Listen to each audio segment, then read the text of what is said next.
So this is Hamlet Act V.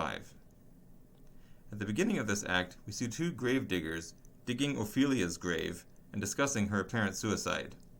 At this point, Hamlet and Horatio enter, Hamlet having just returned from his trip abroad. Hamlet and Horatio begin a discussion with the two gravediggers, and one of the gravediggers introduces them to a skull that belonged to Yorick, the jester of old King Hamlet. Hamlet knew and loved Yorick, and this causes him to reflect on the nature of death. While Hamlet is reminiscing, the funeral procession enters. Claudius, Gertrude, and Laertes all enter the scene for Ophelia's funeral. Laertes jumps into the grave, asking to be buried with his sister. Hamlet, who is hearing about Ophelia's death for the first time, is shocked at what has happened and reveals himself. This causes a fight between Hamlet and Laertes to ensue, during which Hamlet claims that he loved Ophelia more than 40,000 brothers and storms off. Once Hamlet leaves the scene, Claudius reminds Laertes that there is a plan in place and they are going to have Hamlet killed, in revenge for his father and his sister. Later, Hamlet reveals to Horatio how he dealt with Rosencrantz and Guildenstern. Rosencrantz and Guildenstern, you will recall, had been instructed by Claudius to give the English king a letter asking for Hamlet to be killed upon his arrival in England.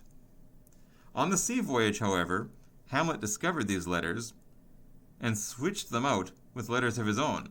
These new letters asked the English king to kill Rosencrantz and Guildenstern upon their arrival to England. So, once Rosencrantz and Guildenstern arrived in England, well, let's just say it didn't end well for them. At this point, Hamlet receives a summon to a duel with Laertes in response to Hamlet's killing of Laertes' father, Polonius. Hamlet, of course, accepts the duel. At first all is going well, and Hamlet scores the first point in the duel. This causes Claudius to stop the duel so that he can toast Hamlet's success, at which point he offers Hamlet the poisoned goblet. Hamlet, however, says, "No, I'm fine, let's keep fighting," and refuses the goblet. Gertrude then says, "Well, if you won't, I'll drink to your health," and drinks from the poisoned goblet. Laertes takes a moment when Hamlet is unguarded and scratches him with the poisoned blade. This causes Hamlet to become angry at Laertes' lack of honor. They grapple.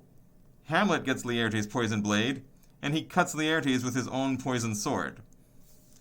Now everything starts to become unraveled as Gertrude dies of the poison.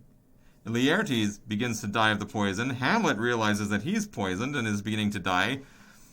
And Laertes confesses everything to Hamlet and apologizes for his role in trying to have him killed.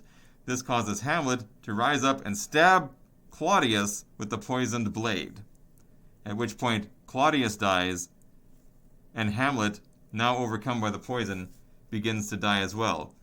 With his dying breaths, he tells Horatio that Fortinbras will become the new king of Denmark.